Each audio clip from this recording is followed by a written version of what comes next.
All right, let's start our submissions section with the rear naked choke, and we're just going to talk about the mechanics of the choke itself. We're not going to worry about how we're getting there or hand fighting. We'll cover that in the next videos. You're going to be behind your partner, usually with the hooks in. I'm just going to show this from a kneeling behind your partner kind of position. Again, this is not how you would We can move on even more on this. Yeah, there we go.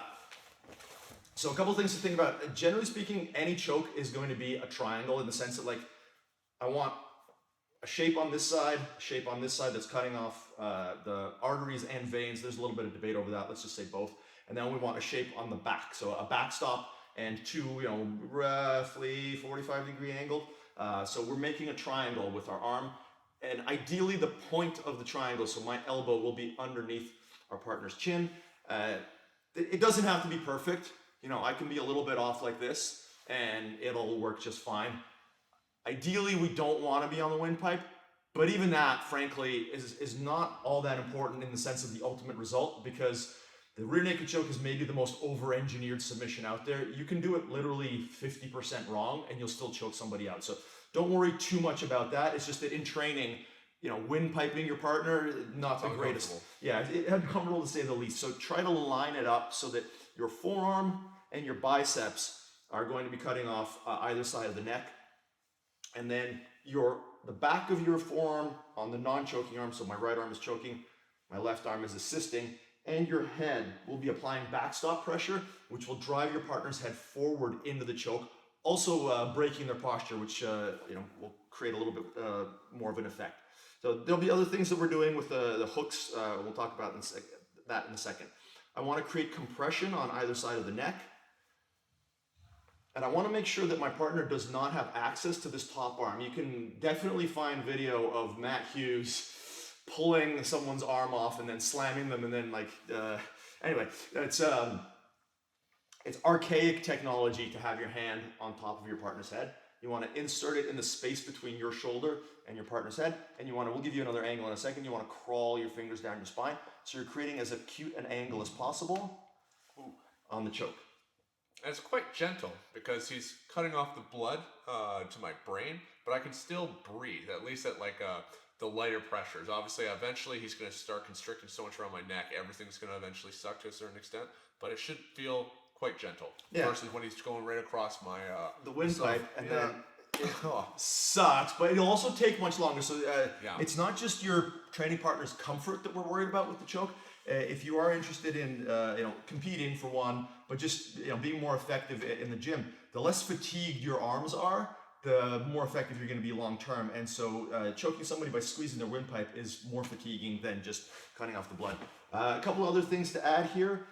Depending on the length of your arms, you may or may not be able to insert your wrist into the crook of your biceps. If you can, that will make your choke more effective because you're going to be directly compressing your forearm, which is the actual mechanism of choking. If you're only able to loosely grab your biceps, some of the pressure is going to go into your wrist. Your hand will bend, and so you're going to have some of the pressure you're generating be absorbed by that joint.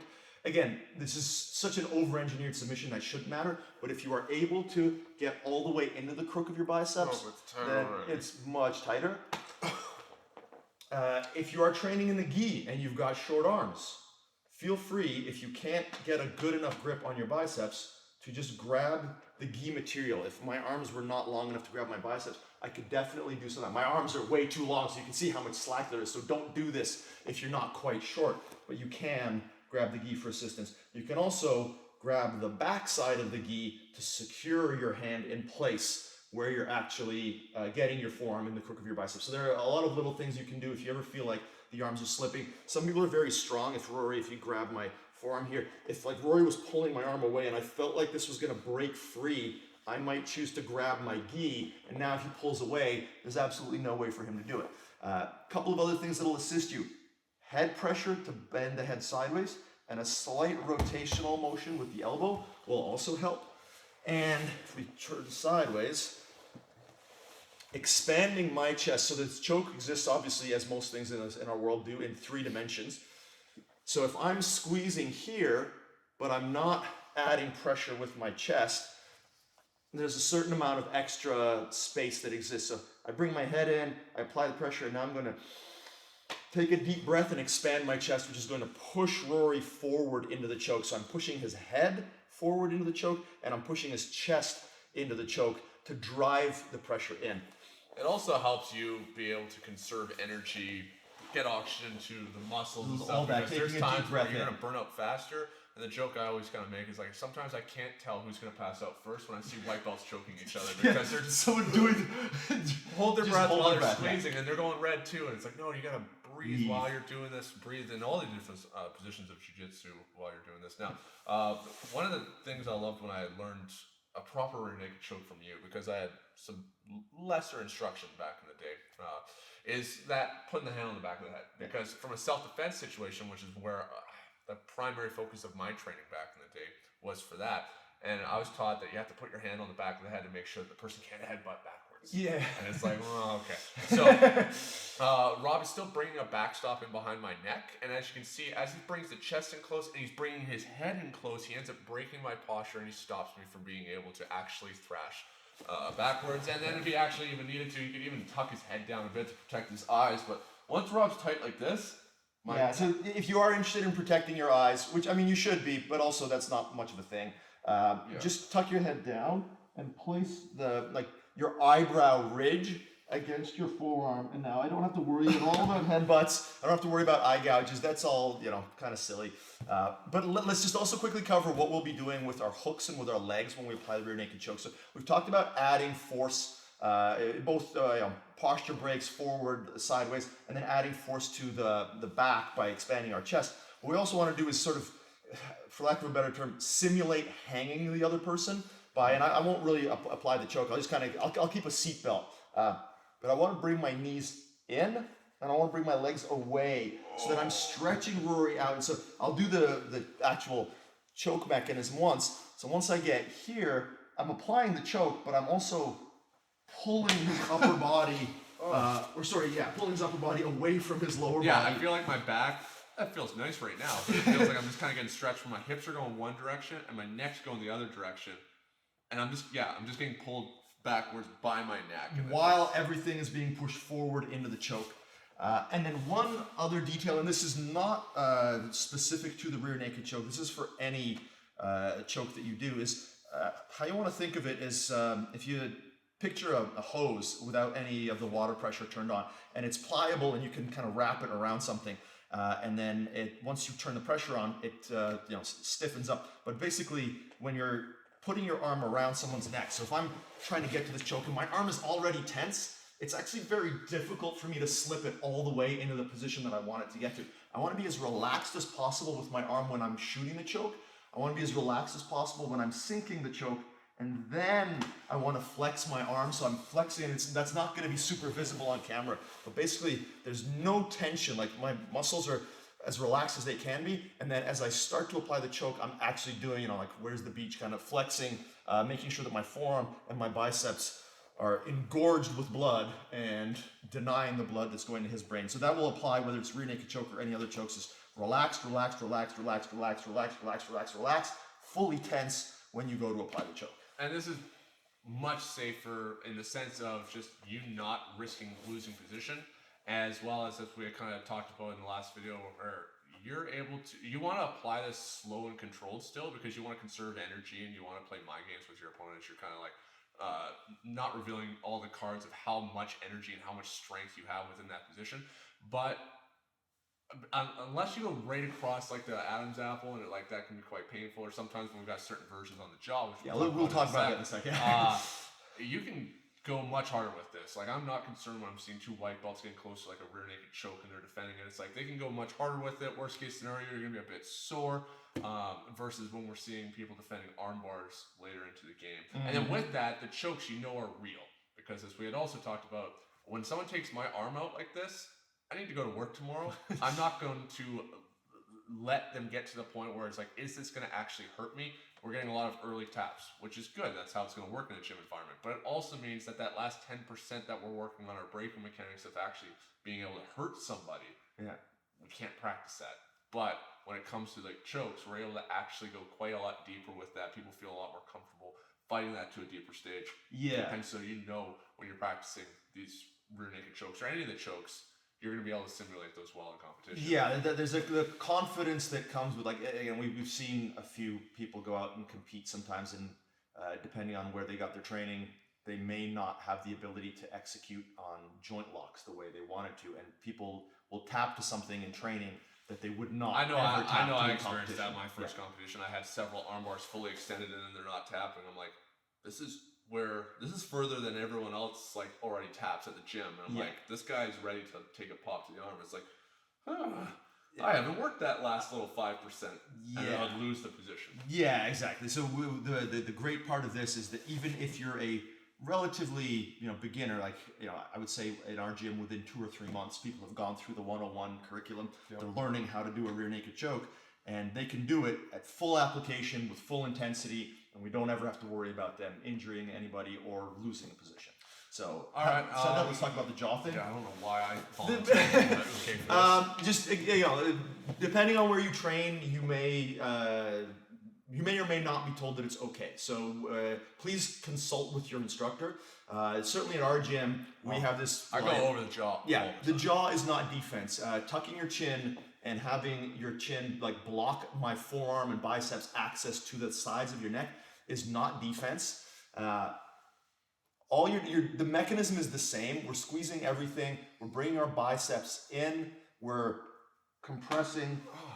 A clean choke still. It's still, it's basically what's happening is your jawbone, like the arteries kind of sit right there.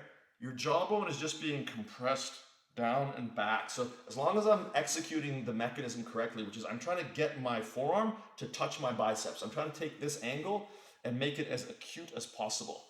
And if I'm doing that, and at the same time expanding my chest, pushing your head in, and bringing my elbows into my body, I'm going to drive your jawbone into your neck, and you're going to pass out. The only downside is you may have your jaw broken before you pass out if you're a stubborn idiot. Yeah, so just be aware with your training partner. This one you want to be a little more careful with too, because like even if you go slower with it, depending on what your partner, how they were positioned, sometimes you'll get the jaw caught in a weird spot. Let's just illustrate. Let's move up a little closer here. It's one thing if I've got the crook of my biceps or my elbow point underneath the jaw, in which case there's no lateral pressure on the jaw, and there's no rotational pressure on the neck. And my mouth is closed where my teeth are clenched together, so I'm in a very strong position. Yeah, your jaw is fairly safe here. It's not just going to suddenly break. Now, if you tuck your chin in, and I go across the side of the jaw like this, teeth in the lips, jaw going sideways, neck going sideways. Or even just catching it and the person's mouth is open. Like, I dislocated a friend's jaw once because he was talking shit to me. Like, oh yeah, good luck trying to get the rear naked choke. And I caught it while he was talking, so then his mouth gets caught. I had it in the crook of my elbow, but his jaw still was off to the side there, so then when I applied it, it didn't take very much pressure. So if you're going to go over the jaw, you definitely need to be a little more careful. Yeah, be careful because you like certainly don't go full intensity with over the jaw, but just know if anybody's telling you that that's not okay or not legal or cheap or whatever, that's a huge red flag because this is used at the highest level of competition. Yeah. The jaw is, like going over the jaw is totally legitimate. If you want to think of it in the sense of like, what's the difference between the joint in the side of your jaw and the joint in your elbow? Both are joints that can break. And if I apply a rear naked choke, but you chose to put your jawbone in the way and your jaw breaks, how is that in any way cheap? I didn't hit you. It's a bizarre mentality.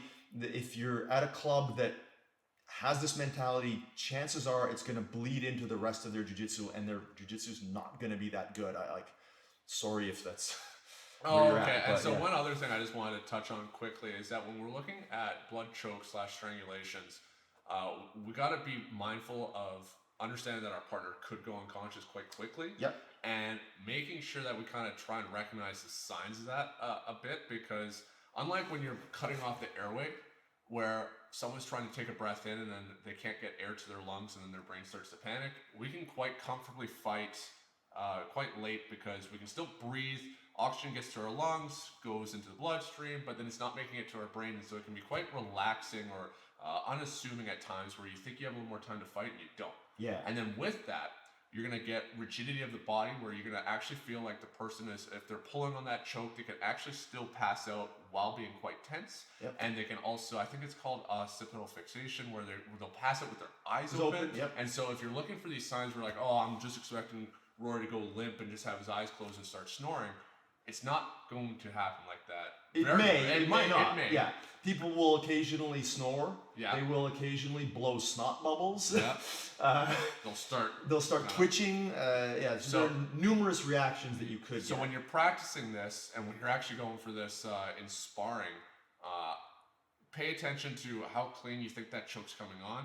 And I recommend like counting or thinking about, because like Rob said, if you have to put in a lot of effort to try and finish the submission, then you're probably doing it wrong. And so if it's taking you 6 seconds of cranking on that rear naked choke, you're probably doing it poorly. But at the same time, if you're not doing it poorly, you should be counting anyway, because you could be like, okay, Rob hasn't tapped yet, and I feel like I got this pretty clean. I should probably check in with what's going on. And either Rob's still awake, in which I'm screwing that up because I have a really clean rear naked choke and I couldn't put him away, or he is actually asleep at this point. There's those horrible stories that you've heard about in the news where like a nephew is grappling with their older uncle and then just applies a rear naked choke for like a minute and then kills the guy, and you're like, how did this happen? Yeah. Time can move quite quickly when you're simulating murdering each other. And so so 5 to 10 seconds. Yeah. It should be your count in your head. If you do choke somebody out, just release the choke and gently kind of turn them. You don't need to lift their legs up. That's not really a thing. You don't need to like rub their chest or anything. Just wait for them to wake up, and know that they're going to be quite confused when they do. We occasionally have people go out during class. They wake up not knowing where they are, and there's a class full of people staring at them. We've got actually a whole module on this on BJJ concept, like what to do when someone passes out in class. But just know that that's a possibility, and take precautions as necessary.